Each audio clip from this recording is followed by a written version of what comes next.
नमस्कार, देवभूमि समाचार देख रहे हैं आप। मैं हूं आपके साथ पूजा झा। बुलेटिन की शुरुआत करेंगे बड़ी खबर के साथ और इस वक्त की बड़ी खबर वो जिस पर पूरे देश की निगाहें हैं। खबर जुड़ी है अंकिता हत्याकांड से, वो हत्याकांड जिसने पूरे देश को हिलाकर रख दिया। इस मामले को लेकर हाई कोर्ट में आज सुनवाई हुई।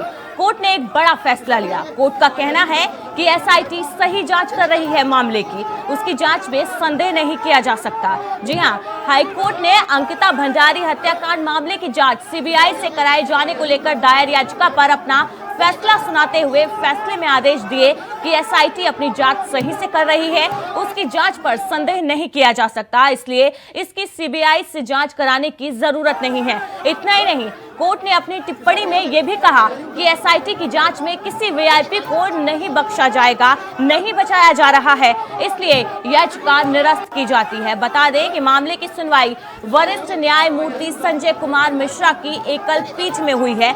तो अंकिता भंडारी हत्याकांड मामले में हाईकोर्ट ने सीबीआई जांच वाली मांग की जो याचिका थी उसको खारिज कर दिया है, यानी कि अंकिता भंडारी हत्याकांड की जो जांच है अब एसआईटी ही करेगी। सीबीआई जांच वाली जो मांग याचिका डाली गई थी हाईकोर्ट में, उसको हाईकोर्ट ने खारिज कर दिया है। हाईकोर्ट की तरफ से कहा गया कि एसआईटी अपना काम सही से कर रही है, एसआईटी की जांच पर संदेह नहीं किया जा सकता, संतोषजनक काम कर रही है एसआईटी, इसलिए इस मामले में सीबीआई जांच की जरूरत नहीं है। इसलिए हाईकोर्ट ने सीबीआई जांच वाली जो याचिका थी उसको निरस्त कर दिया है। तो अंकिता हत्याकांड से जुड़ी बड़ी अपडेट आपको बता रहे हैं। सीबीआई जांच से जुड़ी जो याचिका हाईकोर्ट में डाली गई थी उसको निरस्त कर दिया गया है। कोर्ट की तरफ से कहा गया है कि एसआईटी अपना काम सही से कर रही है और सीबीआई जांच की जरूरत नहीं है।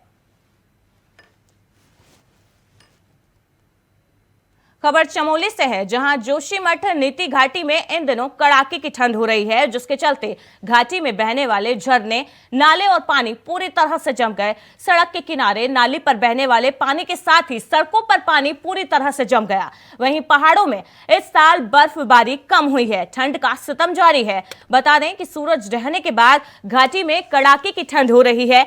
पानी के जमने से बर्फ की मोटी मोटी परतें जमी हुई है, लेकिन इस साल मौसम के साफ होने से बर्फ पड़ने की उम्मीद कम ही नजर आ रही है। तो चमोली में नीली घाटी में इन दिनों कड़ाके की ठंड पड़ती नजर आ रही है।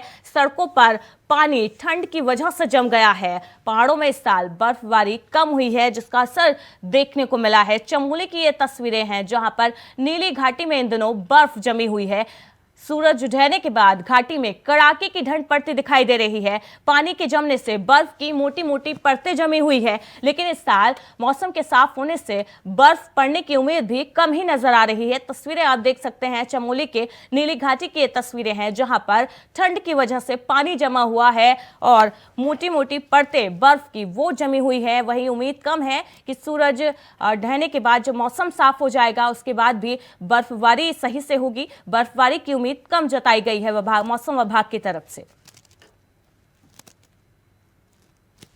बता दें आपको, पहाड़ों में इस साल बर्फबारी कम हुई है और ठंड का जो सितम है वो जारी है। सूरज रहने के बाद भी घाटी में कड़ाके की ठंड पड़ती है। पानी के जमने से बर्फ की मोटी मोटी परतें बनी हुई है।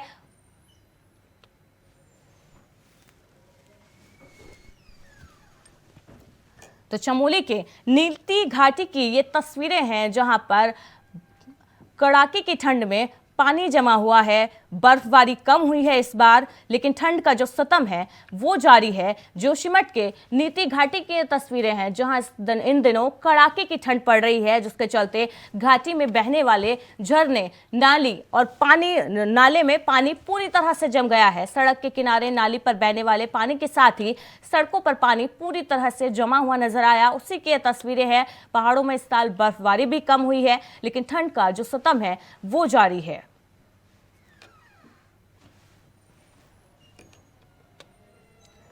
वरिष्ठ पत्रकार योगेश भट्ट को राज्यपाल लेफ्टिनेंट जनरल गुरमीत सिंह ने आज राजभवन में सूचना आयुक्त के पद और गोपनीयता की शपथ दिलाई। उत्तराखंड राज्य आंदोलन से जुड़े योगेश भट्ट उत्तराखंड में कई समाचार पत्रों से जुड़े रहे।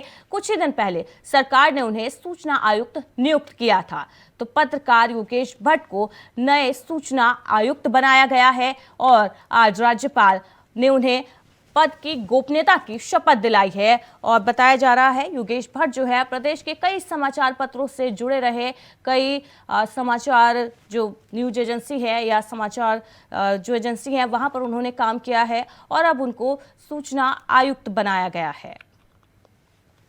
और आज लेफ्टिनेंट जनरल गुरमीत सिंह ने उनको राजभवन में सूचना आयुक्त के पद और गोपनीयता की शपथ दिलाई है। उत्तराखंड राज्य आंदोलन से जुड़े योगेश भट्ट उत्तराखंड में कई समाचार पत्रों से जुड़े रहे, कई समाचार पत्रों के लिए उन्होंने काम किया है। कुछ ही दिन पहले सरकार ने उन्हें सूचना आयुक्त नियुक्त किया था और आज उनको उसी पद की गोपनीयता की शपथ दिलाई गई है। लेफ्टिनेंट जनरल गुरमीत सिंह ने उनको पद की गोपनीयता की शपथ दिलाई है।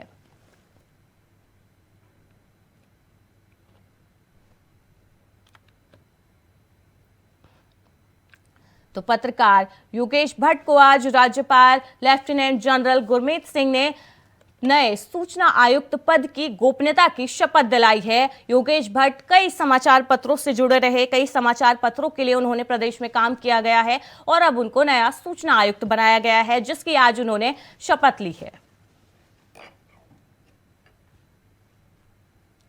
वहीं पौड़ी जिले में बिना सृजित पद के ही संस्कृत विद्यालय और महाविद्यालयों में काम कर रहे 16 शिक्षकों के मानदेय पर अब मुख्य शिक्षा अधिकारी ने रोक लगा दी है। दरअसल ये शिक्षक पिछले लंबे समय से ही सहायता प्राप्त संस्कृत विद्यालय और महाविद्यालयों में बिना सृजित पदों के काम कर पूर्व शासनादेश के आधार पर मानदेय ले रहे थे, लेकिन अब शासन और निदेशक संस्कृत शिक्षा द्वारा प्रदेश के सभी मुख्य शिक्षा अधिकारियों को निर्देशित किया गया है कि वो अपने अपने जिले में ऐसे शिक्षकों के मानदेय पर रोक लगाए जो बिना पद के सृजित काम कर रहे थे।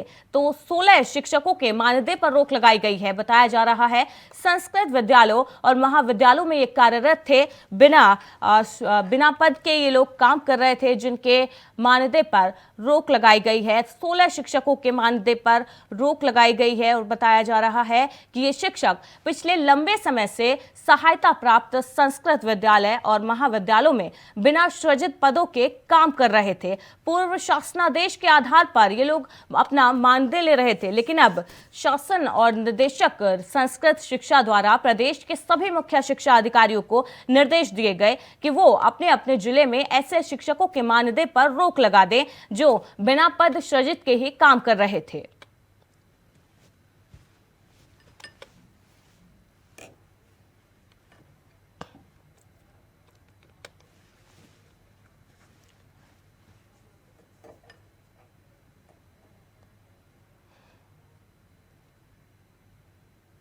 खबर हरिद्वार से है, जहां बनारस में बने काशी विश्वनाथ कॉरिडोर के तर्ज पर हरिद्वार में भी एक कॉरिडोर का निर्माण किया जा रहा है।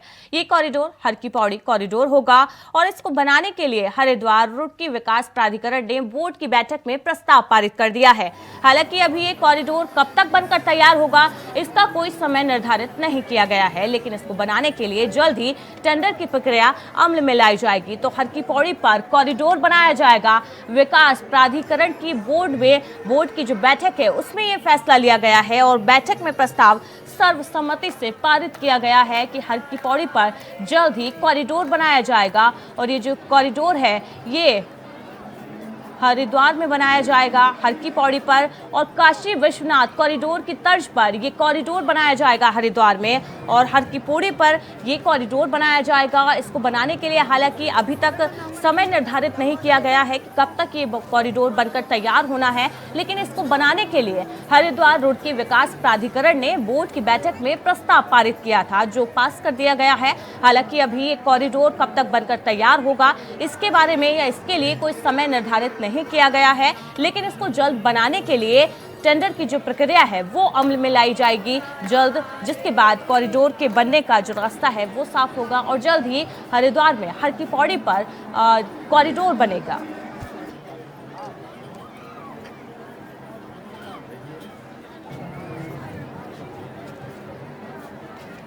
तो हरिद्वार में काशी विश्वनाथ कॉरिडोर के तर्ज पर कॉरिडोर बनाया जाएगा हर की पौड़ी पर और अभी तक इसका समय हालांकि निर्धारित नहीं किया गया है, लेकिन इसको जल्द बनाने की कवायद जो है वो सरकार की तरफ से शुरू की जाएगी और इसको बनाने के लिए जल्द ही टेंडर की प्रक्रिया अमल में लाई जाएगी।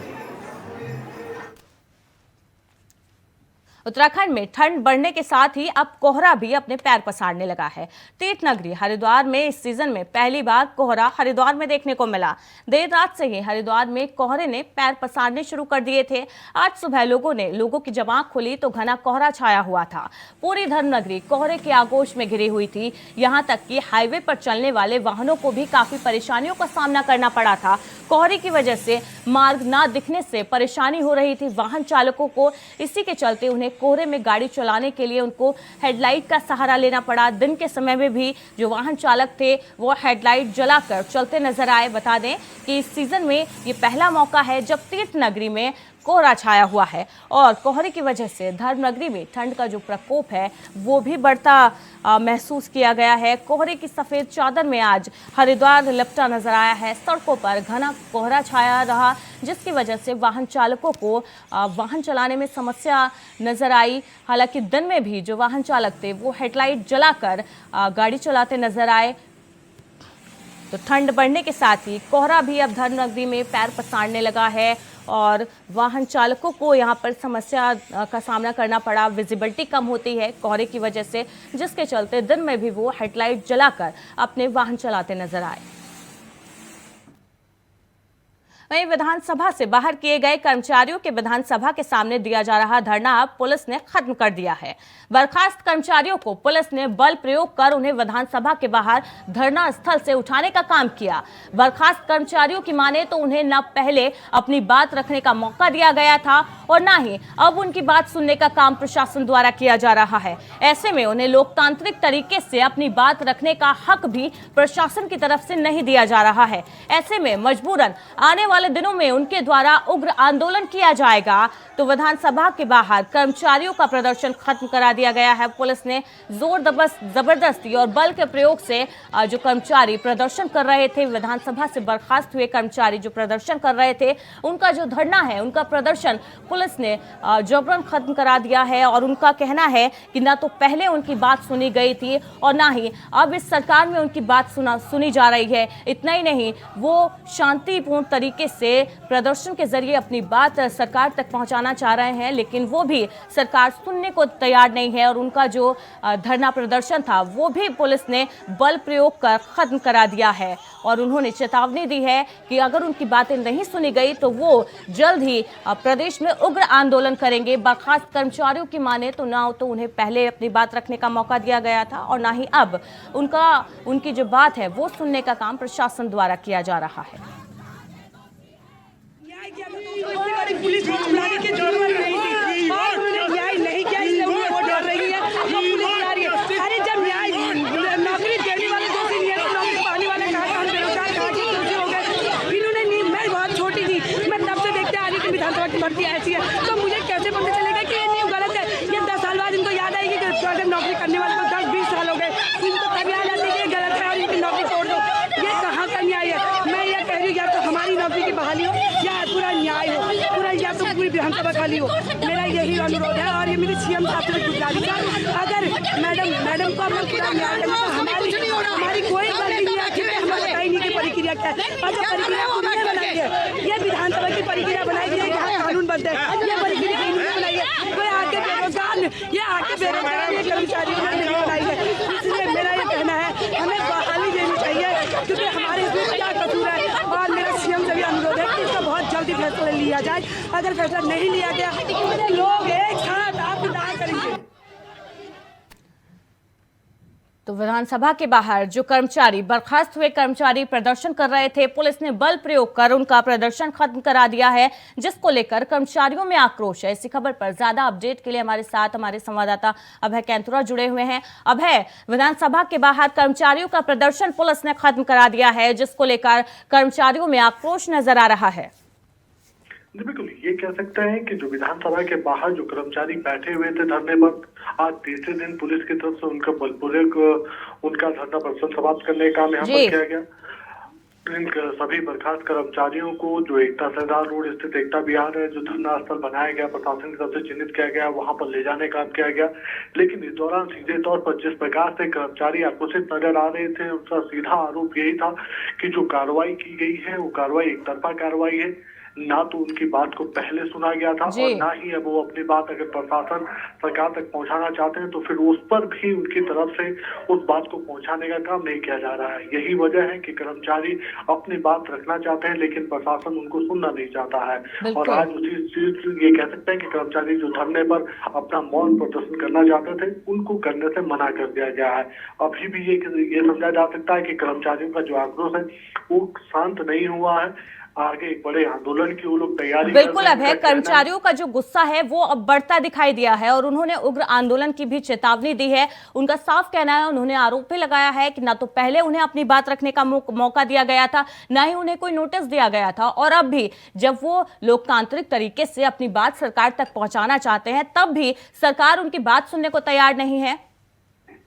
बिल्कुल सीधे तौर पर समझा जा सकता है कि कर्मचारियों का आरोप यह है कि जो कोटिया कमेटी बनाई गई थी विधानसभा में कर्मचारियों के इस नियुक्ति को लेकर, उस पर कोटिया कमेटी के द्वारा भी इन कर्मचारियों की राय नहीं यहाँ पर ली गई थी। कर्मचारियों का सीधे तौर पर कहना है कि न तब हमसे पूछा गया था और न उन्हें नौकरी से निकालने से पहले का कोई नोटिस उनको यहाँ पर दिया गया था, बल्कि त्वरित कार्रवाई के रूप में उनकी जो नौकरियां थी उन नौकरियों को छीनने का काम यहाँ पर किया गया। अब जब वो अपनी बात को करना चाहते हैं, अपनी बात को सरकार तक पहुंचाना चाहते हैं तो उनकी इस बात को भी अनसुना करने का काम यहाँ पर किया जा रहा है। और यही वजह है कि जब वो विधानसभा के बाहर धरना प्रदर्शन करना चाहते हैं, धरने पर बैठकर अपनी बात विधानसभा अध्यक्ष तक या सरकार तक पहुंचाना चाहते हैं तो पुलिस प्रशासन की तरफ से उनको ये काम भी नहीं करने दिया जा रहा है। ये कर्मचारियों का जो आक्रोश है आने वाले दिनों में ये समझा जा सकता है कि और बड़ा बृहद आंदोलन उनकी तरफ से किया जाएगा और अगर सरकार प्रशासन उनकी बात को नहीं सुनती है तो फिर सीधे तौर पर ये कर्मचारी बड़ा कोई उग्र आंदोलन यहाँ पर कर सकता है। आत्मदाह जैसी जो चेतावनी यहाँ पर कर्मचारियों को दी जा रही है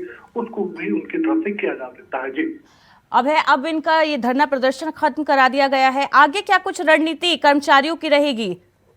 कर्मचारियों का सीधे तौर पर कहना है कि उनका मामला अभी भी न्यायालय में विचाराधीन है। हाईकोर्ट में उनकी जो लड़ाई है वो लड़ाई जारी रहेगी, लेकिन धरना प्रदर्शन यानी विधानसभा के बाहर से इनको सभी कर्मचारियों को हटाने का काम किया गया। अभी कर्मचारी जो धरना स्थल चयनित जो धरना स्थल है सरदार रोड पर वहां पर जाकर बैठेंगे, वहां से अपनी बात को सरकार तक पहुंचाने का काम यहाँ पर अवश्य करेंगे, लेकिन इस प्रकार से उनकी मांगों को अनसुना यहाँ पर किया जा रहा है। तो ऐसे में समझा जा सकता है कि कर्मचारी जो है वो लगातार आक्रोशित है और अपनी बात को सरकार तक पहुंचाने के लिए वो जो लोकतांत्रिक जो माध्यम है उन माध्यमों को अपनाते हुए नजर आ रहे हैं। लेकिन जिस प्रकार से कर्मचारियों का आंदोलन उग्र होता हुआ नजर आ रहा है तो ऐसे में समझा जा सकता है कि अगर जल्द ही कर्मचारियों के बाबत सरकार कोई निर्णय नहीं लेती तो फिर आने वाले दिनों में उनकी तरफ से कोई बड़ा आत्मघाती जैसा कदम यहाँ पर उठाया जा सकता है। बिल्कुल अभय, कर्मचारियों का कहना है कमेटी जब कोटिया कमेटी गठित की गई थी तब उनकी नहीं सुनी गई और अब भी उनकी बात नहीं सुनी जा रही है सरकार की तरफ से। तो कर्मचारी की जो मेन मांगे हैं, मुख्य जो मांग है वो क्या है इन कर्मचारियों की? जो बर्खास्त जो कर्मचारी है उनकी एक सूत्रीय मांग है कि 2016 के बाद जो कार्रवाई की गई थी उस पर जिस प्रकार से शासन ने विधिक राय अपनी यहाँ पर ली थी उस विधिक राय को 2016 से पहले के कर्मचारियों पर क्यों नहीं यहाँ पर ले जाती है, क्योंकि कर्मचारियों का कहना है कि कोटिया कमेटी की जिस रिपोर्ट के आधार पर उनको हटाने का काम वहाँ पर हुआ है उस कोटिया कमेटी की रिपोर्ट में साफ तौर पर लिखित यहाँ पर कहा गया है कि 2001 से लेकर यानी विधानसभा गठन के बाद से लेकर अब तक उन सभी कर्मचारियों को जितनी नियुक्तियां हुई है वो सभी अवैध यहाँ पर हुई है, तदर्थ नियुक्तियां उन सब की हुई है। तो ऐसे में कार्रवाई सिर्फ 2016 के बाद के कर्मचारियों पर क्यों? बिल्कुल अभय, इन लोगों ने 2016 के कर्मचारियों जो बाद के कर्मचारी हैं उन पर कार्रवाई को लेकर तो सवाल उठाया है। साथ में कर्मचारियों की ये भी मांग थी नियुक्ति को लेकर कि हमें हटाने से पहले हमारी जो नियुक्ति है या हमें कहीं और ट्रांसफर किया जाता तब सरकार ये कदम उठाती। बिल्कुल उनका सीधा तौर पर कहना था कि अगर उनको हटाना ही था या हटाने की जो दूसरी प्रक्रिया है कम से कम उनको नोटिस यहाँ पर दिया जाता है, एक समय अवधि ऐसी दी जाती है जिस समय अवधि में अपनी बात को उनकी तरफ से रखा जा सकता था, वो चीज यहाँ पर नहीं अपनाई गई। उस प्रक्रिया को अपनाने का काम विधानसभा की तरफ से नहीं हुआ। तो ऐसे में इन सभी कर्मचारियों की सीधे एक सूत्रीय मांग है कि अगर इसी तरीके मांगों को अनसुना किया जाता रहा तो आने वाले दिनों में उनकी तरफ से और बड़ा उग्र आंदोलन भी किया जाएगा। जी अभय, बहुत बहुत शुक्रिया इस अपडेट के लिए आपका। वहीं आम और खास की अगर परख करनी है तो उत्तराखंड स्वास्थ्य विभाग से मुफीद विभाग कोई नहीं है। जी हाँ, कुछ इस तरीके के हालात उत्तराखंड स्वास्थ्य विभाग में दिखाई दे रहे हैं। स्वास्थ्य विभाग में सभी अटैचमेंट को निरस्त करने के शासन द्वारा निर्देश जारी किए गए थे, लेकिन तमाम कर्मचारियों ने अभी भी मूल तैनाती पर ज्वाइन नहीं किया है, जिसके चलते शुरुआती कार्यवाही के दौरान महानिदेशालय की ओर से उनका वेतन रोक दिया गया है। अब महानिदेशालय की ओर से नसीहत देते हुए कहा गया कि जल्द से जल्द मूल तैनाती स्थल पर ज्वाइन नहीं किया गया तो प्रतिकूल प्रविष्टि के लिए भी अधिकारी और कर्मचारी तैयार रहे। तो कर्मचारियों ने मूल तैनाती पर ज्वाइन नहीं किया। निर्देशों के बावजूद उनके लिए नसीहत दी गई है विभाग की तरफ से कि जल्द से जल्द या तो अपनी मूल तैनाती पर ज्वाइन करें या फिर विभाग की तरफ से जो ठोस कार्रवाई उनके खिलाफ की जाएगी उसके लिए तैयार रहे। उनका वेतन नहीं निकल रहा है। जब तक वो मूल तैनाती में नहीं जा रहे हैं तो उनका वेतन अभी तक रुका हुआ है। अगर उसके बाद भी वो नहीं जाते हैं तो उनकी जिस समय सीआर लिखी जाती है इस बात को संज्ञान में लिया जाएगा और उनकी चरित्र पंजिका में इसका उल्लेख किया जाएगा। उनका वेतन नहीं निकल रहा है। जब तक वो मूल तैनाती में नहीं जा रहे हैं तो उनका वेतन अभी तक रुका हुआ है। नेपाल कम्युनिस्ट पार्टी कार्यकर्ताओं ने एक बार फिर भारतीय क्षेत्र में काम कर रहे मजदूरों पर पत्थरबाजी की है। इस दौरान नेपाल के क्षेत्र में भारत विरोधी भी नारे लगाए गए। दरअसल नेपाल के माओवादी विप्लव गुट कम्युनिस्ट पार्टी कार्यकर्ता दार्चुला नेपाल में इकट्ठा हुए और जुलूस निकालकर भारत सरकार के खिलाफ नारे लगाए। आक्रोशित कार्यकर्ताओं ने नेपाली नागरिकों पर मुकदमे दर्ज जो है वो वापस लेने की मांग की है। इस दौरान उन्होंने भारतीय क्षेत्र में तटबंध निर्माण कार्य में लगे मजदूरों पर पत्थरबाजी शुरू कर दी। इस दौरान भारतीय मजदूरों में पत्थरबाजी के चलते बमुश्किल अपनी जान बचाकर सुरक्षित स्थानों पर पहुंचे तो नेपाल माओवादी विप्लव गुट की सीमा पार से नारेबाजी की गई है भारत सरकार के खिलाफ। साथ ही वहां पर तटबंध के पास जो मजदूर काम कर रहे थे भारत के, उन पर पत्थरबाजी की गई है। विप्लव गुट के कार्यकर्ताओं द्वारा नेपाली नागरिकों पर जो मुकदमे दर्ज हुए हैं वो वापस लेने की मांग कर रहे हैं ये लोग। वहाँ के एडमिनिस्ट्रेशन से हम लोग लगातार संपर्क में, हमारे यहाँ का एडमिनिस्ट्रेशन संपर्क में है और जो भी निर्माण कार्य हो रहा है वो दोनों राज्यों का हमारा दोनों राष्ट्रों का हमारा उनके साथ रोटी बेटी का संबंध रहा है, भाई भाई का संबंध रहा है और सदियों का पुराना संबंध है।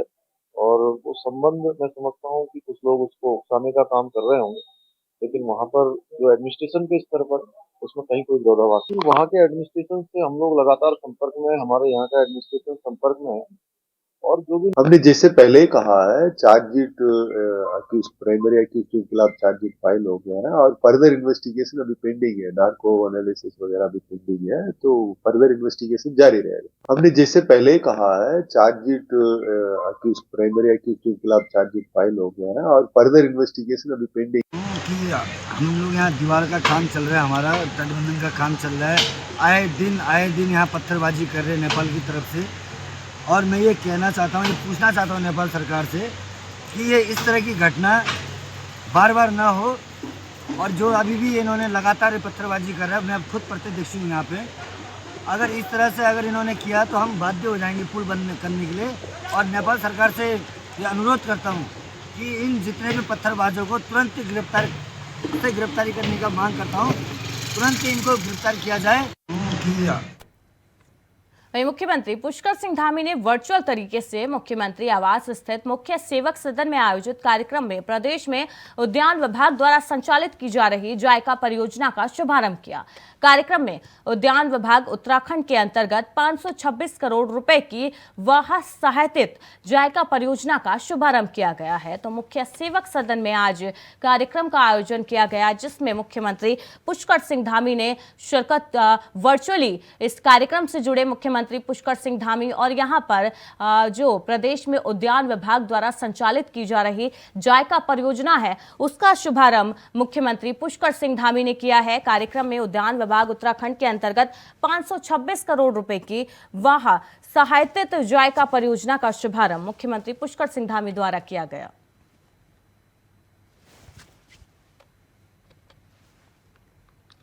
वहीं प्रदेश के सरकारी स्कूलों के बाद अब सरकार ने अशासकीय स्कूलों के छात्र छात्राओं को बड़ी सौगात दी। स्कूलों के 9वीं और 12वीं तक के छात्रों को अगले शिक्षा सत्र 2023 और 24 से मुफ्त किताबें मिलेंगी। इससे लगभग 1,08,000 छात्र लाभान्वित होंगे। प्रदेश के तो अशासकीय स्कूलों के छात्रों को बड़ी सौगात सरकार की तरफ से दी जा रही है। 2023 और 24 यानी कि अगले शैक्षणिक सत्र में उनको किताबें मुफ्त दी जाएंगी और इस योजना से, सरकार के इस पहल से करीब प्रदेश के 1,08,000 छात्र लाभान्वित होंगे। उनको इस योजना का, सरकार की इस पहल का लाभ मिलेगा।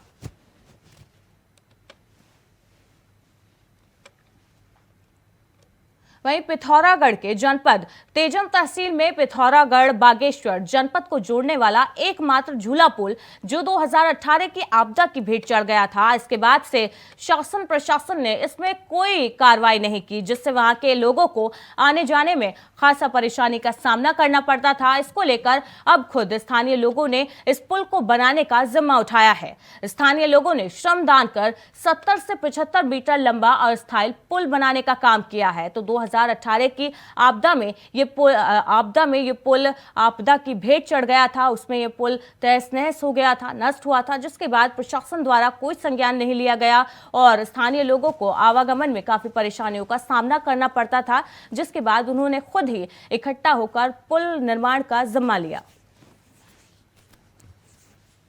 2018 में रामगंगा नदी में आए भीषण आपदा से रामगंगा जो हमारी बागेश्वर और पिथौरागढ़ को जोड़ने वाला झूला पुल बह गया था, जिससे काफ़ी परेशानियों का सामना करना पड़ता है। बच्चे भी आजकल जो हमारे ग्राम प्रधान और जनप्रतिनिधि द्वारा एक पैदल पुलिया बनाई गई है, उसमें भी खतरा बना ही रहता है बच्चों का। और बार बार सरकार से निवेदन करने के बाद सरकार का धन्यवाद, क्योंकि उन्होंने उसी से 200 मीटर नीचे जो रोड की पुल स्वीकृत कर दी है, उसके लिए धन्यवाद देता हूं। और बाकी ये झूला पुल भी बन जाए तो क्षेत्र के लिए काफ़ी विकास का कार्य करेगी।